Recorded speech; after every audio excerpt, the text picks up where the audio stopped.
Okay, 12, we're going to continue on with Buddhism today, still looking at the sort of core fundamental beliefs and values that make part of the belief system up.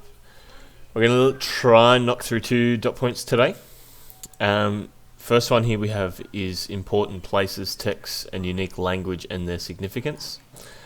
And then we're going to look at the role of symbols, rituals, and customs in Buddhism. So the reason I've sort of grouped them together is I think they kind of go hand in hand really well. But without further ado, we'll get to it. So again, we're going to start just with Buddhism. There's a lot of key terminology that would be really ideal that you memorize by heart. So here we've got, I don't want to move that. We've got all the ones from last lesson here, and I've added 2 more here. So we've got, what does the Buddha mean? So ideally I want you to test yourself reading these slides first and then checking your books from last lesson's work as to whether or not you're correct. So kind of like a little primary school activity here where we look, cover, write, check style thing. So what does Buddha mean? What is Dharma, Sangha, Nirvana, Karma, Samsara, Dukkha, Tana? And then I've added 2 more. So we've got Bodhisattva and asceticism. Okay, so what do these 2 mean again? You should be able to ground that based off last lessons. Okay. But in case you didn't, so Bodhisattva again that's looking at the process of achieving enlightenment through helping others, right? As opposed to strictly through meditation. Asceticism here, or the idea of being an ascetic, is that you're living your life detached from worldly possessions. Okay, that idea that will allow you to focus greater on the elements of being a human. And sort of core things that matter outside of material possession. Alright, so once you've done that, as revision, I want you to quickly or briefly describe in your books the 2 main adherents of Buddhism. So we're looking at the 2 main types, the 2 different kinds of followers. So we've got the Theravada and Mahayana. Okay, I want you to describe briefly, maybe you might want to do a little table in your book. What does it mean to be a Theravada? You might even do it in dot point form. What does it mean to be a Mahayana Buddhist? Okay. After you've done that, is where we're sort of going to crack on with the lesson at hand. So, in Buddhism, places, text, and language, they play a really key role because they define the belief system. Okay, they define the realms, the rules, the laws, if you will, of Buddhism itself, without which it would be, just like anything, it would be very hard to follow. So we're going to sort of look at the key texts that drive Buddhism, sort of the key ideologies. Obviously, we've looked at some of those already in terms of the 3 jewels, the 5 noble truths, the Eightfold Path, the 5 precepts, the 4 noble truths. All of those are key text and language within the belief system that drive it. So you've obviously got those as well. And then we're also going to look at how it provides structure for Buddhism and offers worldviews based off its core values. So it sort of gives people, in other words, an identity. By providing structure, you're providing a set group identity within the Buddhist belief system. And what that'll do is that gives them a stance or a worldview on how they perceive the world, and that allows them to act out their daily lives with relative peace and comfort. So some places and texts we have here of Buddhism.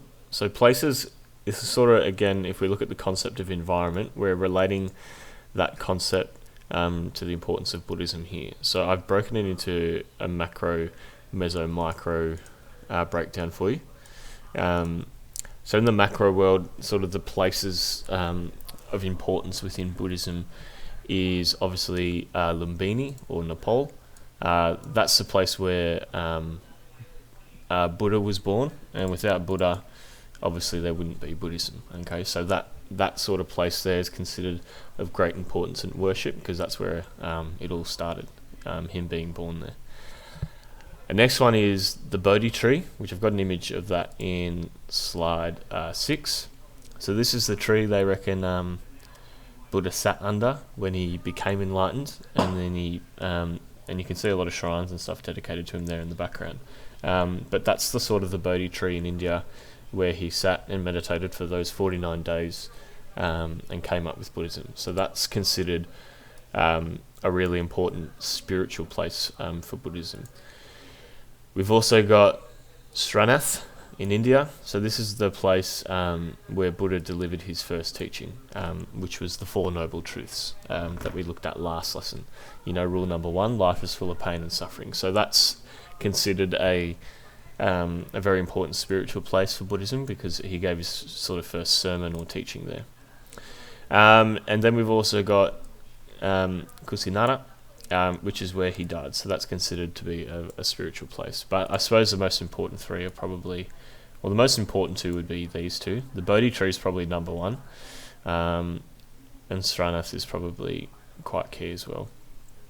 So that's sort of the macro world. Obviously there'd be other places, but we don't need to go into too much depth or detail about it. It's more us describing the why this place is significant. That's the important part.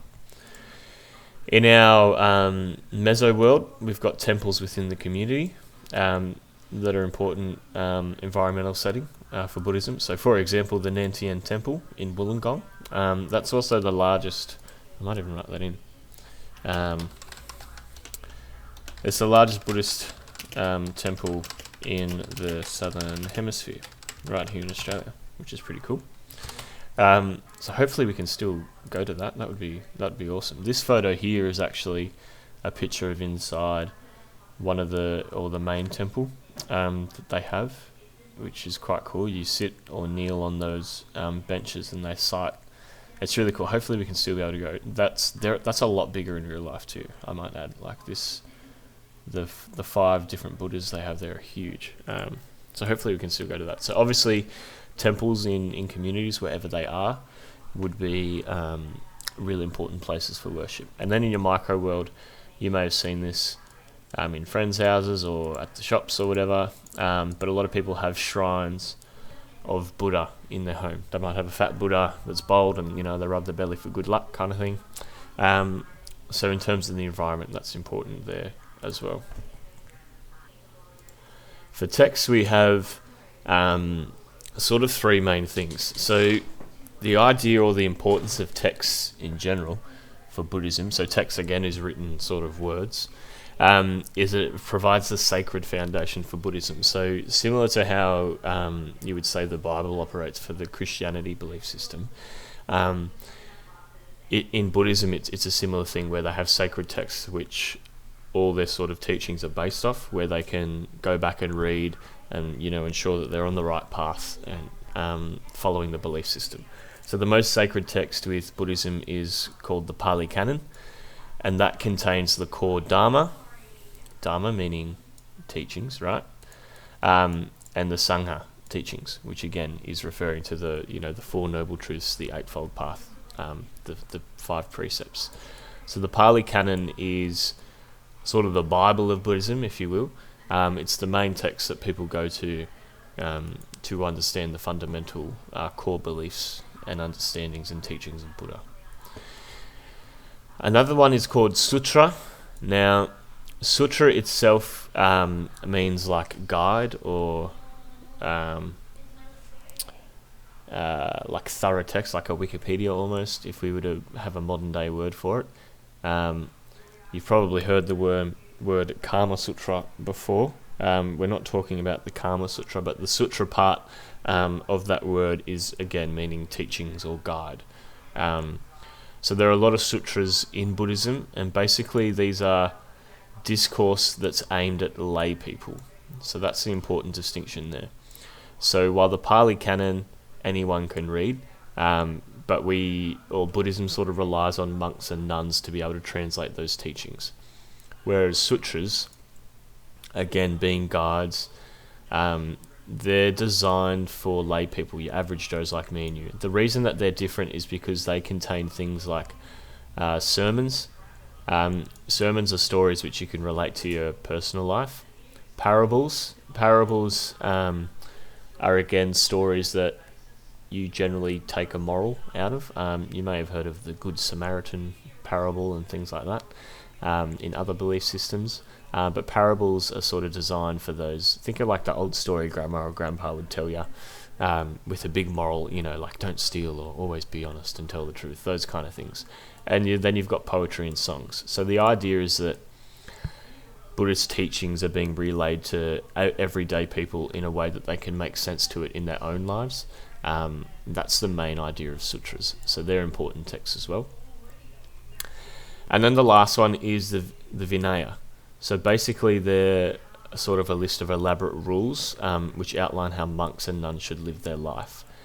So for lay people, or your average Joe believers, it's not as essential for the Vinaya, but for monks and nuns it's really important. It sort of outlines... Sorry. Bless me. For monks and nuns, it outlines how they live. It defines their roles and what they're allowed to do and not do, sort of thing. It has a lot of strong elements of asceticism, again, which is denouncing yourself from worldly attachments and possessions. Alright, so again, that's the Bodhi tree. Key terminology here, I want you to sort of add to your big list here, is I want you to add Pali Canon, Sutra, and Vinaya. And I want you to tell me what they mean here. So add them to your key terminology list now. That would be fantastic. What I've done here is I've gathered some quotes from Buddhist texts that I thought were interesting.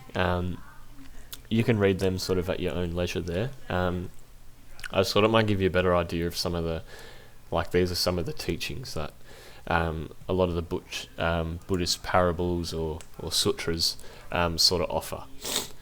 So one thing here that's sort of really important within Buddhism, and you probably know from the Eightfold Path, is that the idea of meditation and training your mind. So here's one quote. Whatever an enemy might do to an enemy, or a foe to a foe, the ill-directed mind can do to you even worse. Whatever a mother, father, or other kinsman might do for you, the well-directed mind can do for you even better. So the purpose of that saying is for you or the lay person to understand the importance of having a mind that's clear, that's not influenced by other people, but it's sort of trying to provide again the idea of the usefulness that your mind can have when it works in your favour. Here's another one. Focus not on the rudeness of others, not on what they've done or left undone, but on what you have and haven't done yourself. So again, that's sort of focused on getting your own house in order before you judge other people. And also, you can probably have a greater impact over your actions than you can that of the actions of others. And the last one is quite grim. All too soon this body will lie on the ground, cast off, bereft of consciousness, like a useless scrap of wood. Quite grim there. I guess that's the idea of trying to point out that life is fragile, that this idea of impermanence and attachment to worldly possessions is silly because we're all going to die and become, buried in the ground someday. So why don't you focus on things that really matter, is sort of the idea there. Quite interesting. So moving on to the next part of our dot point. So all of that we just covered was sort of under this idea of places, texts, and language and their significance. In terms of language, we didn't go into that in too much depth because I believe the sort of idea that the markers want in the syllabus dot point with unique language is you being able to use all of this key terminology when you write a response. So that would tick that box. So that's sort of why we're doing that there, just as a FYI. So the role of symbols, rituals, and customs. What we're going to look at here is sort of just the role that they play in Buddhism. So again, I broke it down to micro, meso, and macro levels for you. In terms of what they mean at each different level, there are a few different things. So for the micro level, there is a ritual and custom of practicing meditation. Okay, the purpose of that again is to redirect your mind and train your mind to be as clear as possible to follow the Eightfold Path as best you can. The reason that's in your best interest again is so that you're more likely to reach enlightenment and help others do so. The idea of chanting, this is something we would have done at the Buddhist temple had we gone, but it's sort of like, I don't know if you've ever heard like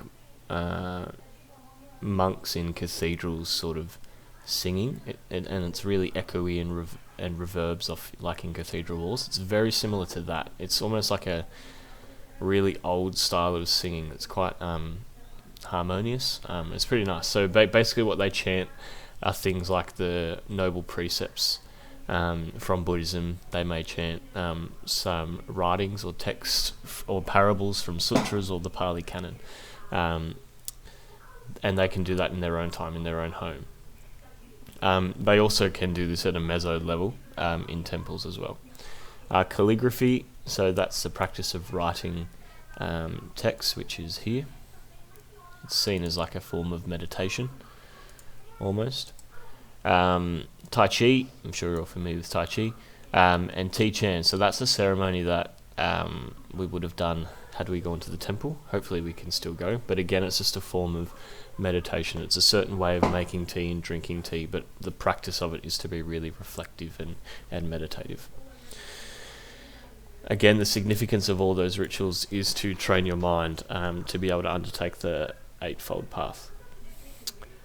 In your meso world, you've got the custom of temples and them inviting the community to participate in Buddhist rituals. So a lot of the temples around the world, especially Nantian in Wollongong, they have and offer services. So for example, them offering the service of us going for an overnight school excursion to participate and experience Buddhist rituals is that idea of bodhisattva, reaching enlightenment through the helping of others to reach enlightenment. So that's sort of an important ritual and custom that they do, which symbolises the core elements of their faith, or the strand or adherent of their faith.